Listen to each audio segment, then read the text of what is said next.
Okay, we got the mouth where we want it. We've sanded down the sides a little bit.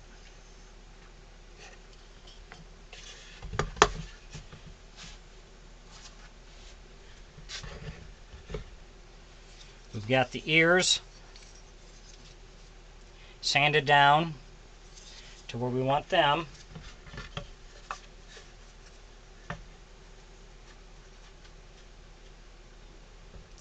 What I'm going to do now is I'm going to take my palm sander,